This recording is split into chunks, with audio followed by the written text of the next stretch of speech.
no tomar más tiempo, pues tenemos a 5 presentadores y presentadoras, empiezo por presentar al primero, que es el doctor Roberto Rodríguez Gómez Guerra, quien es investigador del Instituto de Investigaciones Sociales. Nuestro ponente es licenciado en Sociología por la Facultad de Ciencias Políticas y Sociales de la UNAM y doctor en Ciencias Sociales con especialidad en Sociología por el Colegio de México. Es investigador titular C del Instituto de Investigaciones Sociales, profesor de licenciatura y posgrado en Sociología de la Facultad de Ciencias Políticas y Sociales e investigador nivel 3 del SNI, también PRIDE nivel C de la UNAM.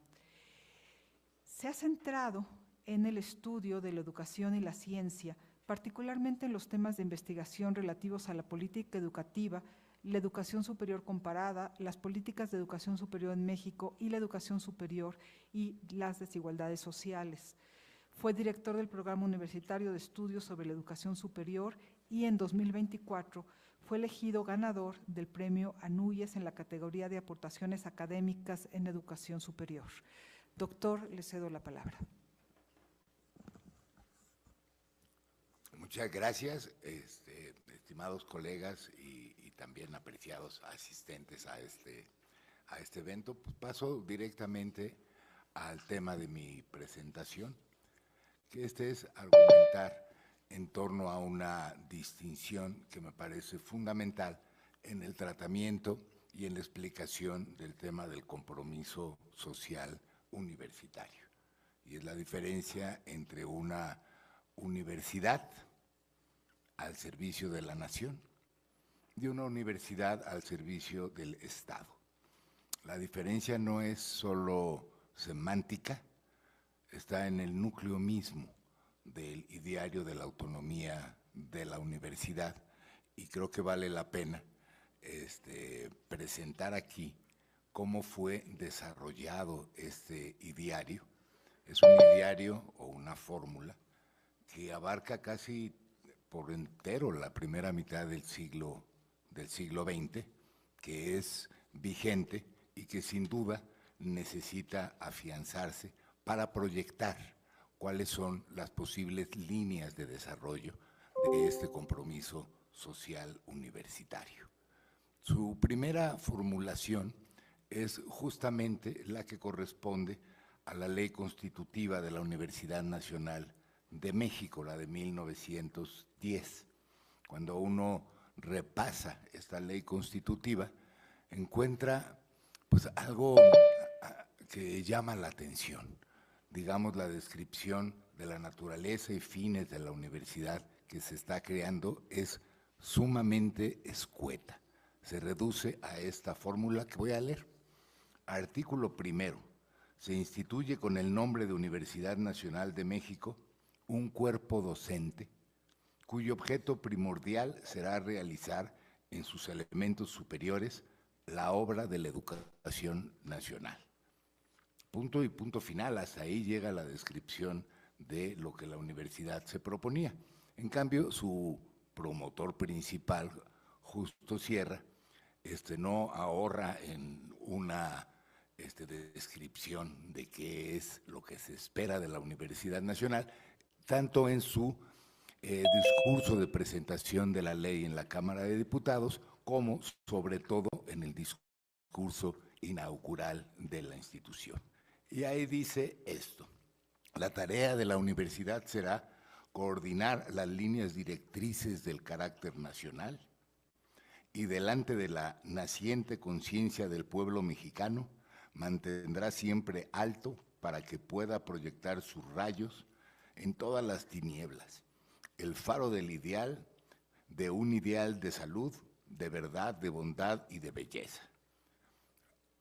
A lo mejor un poco exagerado, porque eso significa más o menos ser el espíritu de la nación misma, ¿no? La ilustración del pueblo mexicano. Siempre me ha llamado la atención, perdonen el paréntesis, de que esto se pronuncia el 21 de septiembre de 1910, o sea, 2 meses antes de que inicie la Revolución Maderista, y gente de la talla intelectual de Justo Sierra realmente no lo ven venir. No lo ven venir, están creando una institución para un futuro posible, afianzar la obra de la educación nacional de Porfirio Díaz, etcétera, ¿no? Pero así se creó la Universidad Nacional. Va a transcurrir una época bastante complicada durante la Revolución Mexicana, la era de Vasconcelos en los años 20, que busca una conciliación entre la idea de universidad como institución de educación superior y para la investigación en ciencias y humanidades con el compromiso revolucionario. De alguna manera, esto se plasmará en las campañas vasconcelistas de alfabetización y de difusión de la cultura, etc. En el 1929 hay un segundo momento relevante que es la primera autonomía universitaria. Y ahí se va a promulgar pues una nueva ley, bueno, no una nueva ley, la primera ley de autonomía. Cuando uno la revisa tiene una sección que es la de los considerandos, ¿no? En la exposición de motivos, y ahí se encuentran párrafos que establecen una primera tensión muy importante entre los fines de la universidad y lo que el Estado proyecta para ella. Leo un parrafito, un par de párrafos. Dice: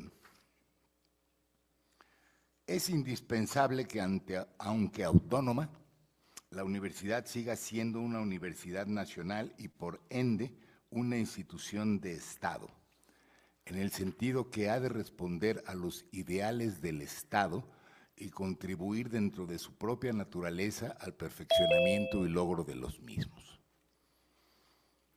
Y dice también: siendo responsabilidad del gobierno eminentemente revolucionario de nuestro país el encauzamiento de la ideología que se desenvuelve por las clases intelectuales de México en la enseñanza universitaria, la autonomía que hoy se instituye quedará bajo la vigilancia de la opinión pública de la revolución y de los órganos representativos del gobierno.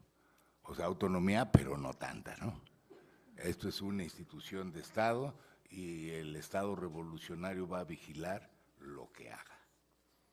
Las cosas van a cambiar con un segundo momento, la autonomía de 1933, en el que la universidad y el Estado se colocan auténticamente frente a frente. El Estado va a hacer, digamos, la iniciativa de desprenderse de la universidad como una institución nacional, dar la autonomía y prever que se convierta en una institución de carácter privado. Hasta el nombre le cambia: Universidad de México Autónoma, y le quita lo de nacional. Y acá va a haber algo muy interesante que me permito comentarles a ustedes. En toda la correspondencia de los años 30, cuando el gobierno se dirige a las autoridades universitarias, pone Universidad de México Autónoma. Y en réplica, la Rectoría Universitaria, empezando con Gómez Morín, le ponen Universidad Nacional Autónoma de México. Inclusive el rector Gómez Morín va a promover amparos para que se respete el nombre de la universidad, porque entre sus facultades, las de la Ley Orgánica del 33, está que la universidad se organizará como ella se proponga hacerlo. La ley del 33 es muy escueta, son 11 artículos, 10 artículos, y lo fundamental es eso, que enuncia que la universidad se organizará de la manera que le resulte conveniente, ¿no? Y punto, conforme a las disposiciones que para ellos se establezcan. Lo interesante va a venir después, en los estatutos orgánicos de la universidad. En el periodo de los años 30 hay 3 fórmulas diferentes de estatutos orgánicos, y lo más importante es que en ellos se define como parte de la naturaleza y de los fines de la universidad las libertades de cátedra y de investigación. Primero en el Estatuto Orgánico del 34, en el que se señala, pues yo creo que una de las mejores descripciones, dice que forma parte de los fines de la universidad la libertad de cátedra. Pero los profesores están obligados a cumplir con el programa de estudios correspondiente. Esta es una fórmula de libertad de cátedra que apunta también a la obligación de impartir la materia para la que fueron contratados. No se habla todavía de libertad de investigación, es el año 34, pero sí en el año 36, segundo estatuto orgánico, y en el año 38 ya se habla de las dos. Y dice, las libertades de cátedra y de investigación son consustanciales a la naturaleza y a los fines de la Universidad Nacional Autónoma de México. Hasta ahí vamos bien, pero en el 33, 36 se establece la Universidad Obrera de México y en el 37 el Politécnico Nacional. Y la universidad sigue con el subsidio que se le otorgó en 1933, 10 millones de pesos, casi como un finiquito, y cuando eso se acabe, pues te las ves con las colegiaturas, ¿no? El presidente entrante, Lázaro Cárdenas, reconsidera esta condición y hace notar que se necesita restablecer el subsidio público a la universidad, para lo cual procede a una fórmula muy discreta, es decir, entregar fondos federales a las universidades existentes, lo que incluye a la Universidad Nacional. La universidad recupera el subsidio, pero la ley del 33 tiene otros dos principios que son complejos, el principio liberal y el principio democrático. Es decir, que las decisiones las serán tomadas por las academias de docentes y las academias de estudiantes, incluso el nombramiento de autoridades. Como se sabe, ese tema del nombramiento de directores y nombramiento del rector será facultad del Consejo Universitario, pero previas elecciones en las academias docentes y de estudiantes. Eso va a generar un gran conflicto. A finales de los años 30 hay simultáneamente dos rectores y entonces se requiere una solución. Esa solución será legislar una nueva ley orgánica para la universidad y se logra el compromiso de la universidad con la presidencia de la República, que es Manuel Ávila Camacho, para que lo que la universidad diseñe como ley orgánica sea adoptado por el presidente de la República y transcurra como iniciativa presidencial y que el Congreso no la modifique. Esa es un poco la solución, ¿no? Y así se hace la universidad, una comisión del Congreso Universitario legisla la que todavía es nuestra ley orgánica porque no ha cambiado, como se dice, ni una coma. Y el Congreso sí hace dos modificaciones, pero modificaciones, una importante y otra menor.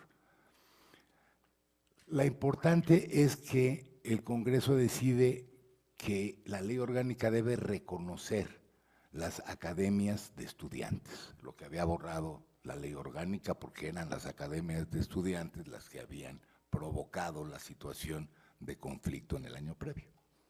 Pero el Congreso las vuelve a reinstalar. Y la segunda, pues, es la franquicia postal, que ese es un detalle menor. Se aprueba la ley orgánica.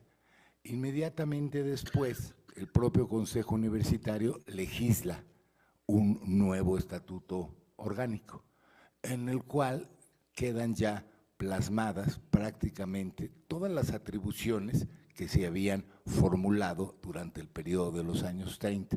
La universidad es una corporación pública, organismo descentralizado del Estado, cuyos fines son la formación de profesionistas, la investigación, etcétera, etcétera, etcétera, bajo los principios de libertad de cátedra y de investigación. Bueno, hasta ahí vamos en los 45. Ya con ese marco normativo en que está establecido la importancia de la autonomía académica a partir de las libertades de cátedra y de investigación, la universidad va a transcurrir por etapas de gran renovación. La primera y muy importante es la del 53, la creación de la ciudad universitaria. La ciudad universitaria fue una auténtica revolución en la vida universitaria. Permitió articular las funciones de investigación y docencia, se van a crear los institutos de investigación, incrementar la matrícula profesional, iniciar el posgrado, crear las figuras de profesor investigador de carrera, etcétera, etcétera. A la universidad llegó el primer acelerador de partículas de América Latina, llegó la primera computadora de América Latina en el año 58, y eso significó un cambio cualitativo en la importancia de la universidad. Bueno, en los cines salían, en los noticieros de cine, pues se instaló la primera piedra de esto y el Estadio Olímpico, esta cuestión y demás, ¿no? Una, digamos, auténtica generación de una imagen universitaria como el liderazgo científico del país, pero también como el gran proyecto nacional del momento. Años 70, otra revolución, la de González Casanova, junto con la de su sucesor, el rector Soberón, ¿no? La creación de los colegios de ciencias y humanidades, de las ENEP en su momento, ¿no? Escuelas Nacionales de Estudios Profesionales, más tarde FES, de la ciudad de la investigación, de la ciudad de las humanidades y del complejo cultural universitario.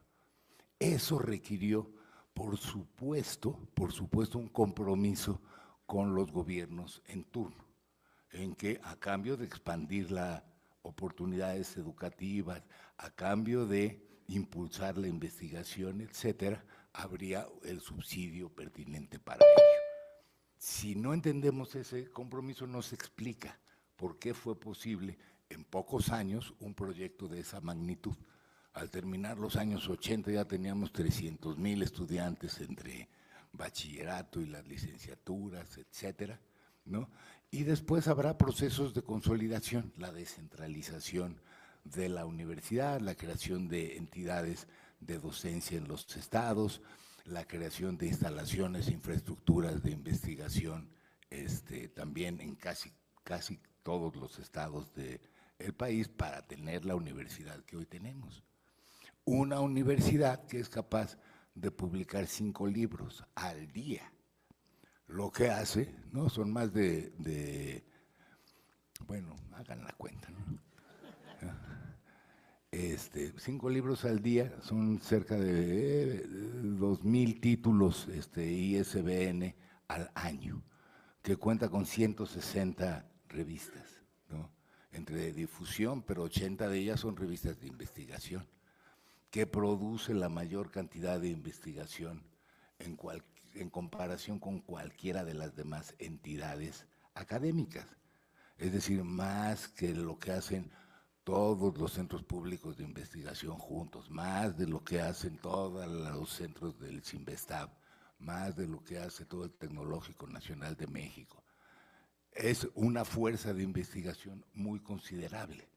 Es la organización pública que genera más patentes, más que Pemex, más que cualquier otra. Son estas contribuciones de la institución, y paso ya a la casi conclusión de esto, para no robar tiempo, que nos dirían que lo que importa, en primer lugar, es proyectar estas capacidades, estas fuerzas y estas contribuciones a la sociedad, proyectarlas adecuadamente. Producimos mucho, producimos bien, pero no se difunde suficientemente bien. Esto es un tema de comunicación social, por supuesto, es un tema de sistematización, por supuesto. Tenemos problemas en la distribución de libros, generamos muchísimos y se distribuyen, me parece que a mí, de manera mejorable, para decirlo de alguna forma, ¿no? Y creo que la contribución de la universidad, ¿no?, en relación a los grandes problemas nacionales, pasa por 6 puntos. Los enuncio casi con ello fin. Primero, la identificación.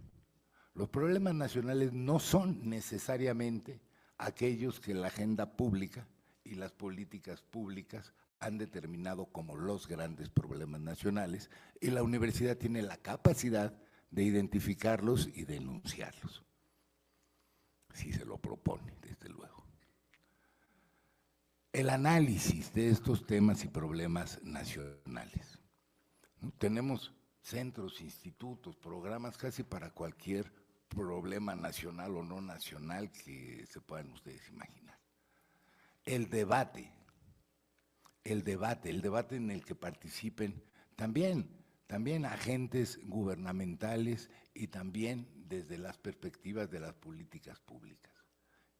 Pero iniciar este debate desde la propia entidad, generar propuestas y buscar participación en las soluciones. Yo creo que por ahí, en clave ya siglo XXI, pasa el tema de la identificación y no la disputa por las posibles contribuciones de la universidad, que una y otra vez ha mostrado que tiene capacidad para llevarlas a cabo respecto de la agenda. Esto no omite el que en el corto plazo tenemos problemas urgentes para resolver, problemas internos. Entonces hay la agenda que tiene que ver con el compromiso social de la universidad y la agenda que tiene que ver con mejorar la institución frente a los problemas que tenemos enfrente. El régimen laboral del profesorado de asignatura, ya sabemos que ese es un problema que no es fácil. El tema de la suspensión de actividades en planteles, por ejemplo, los de bachillerato y varias facultades, esto se está repitiendo, el que no se ha logrado consolidar la transversalización de la perspectiva de género, entre otros muchos asuntos, temas que aconsejarían, ¿no?, plantearse también la distinción entre lo necesario y lo urgente, y por supuesto que el reto de la reforma universitaria es poder simultáneamente entender de cuáles son las dimensiones de esta problemática y actuar en consecuencia. Muchas gracias.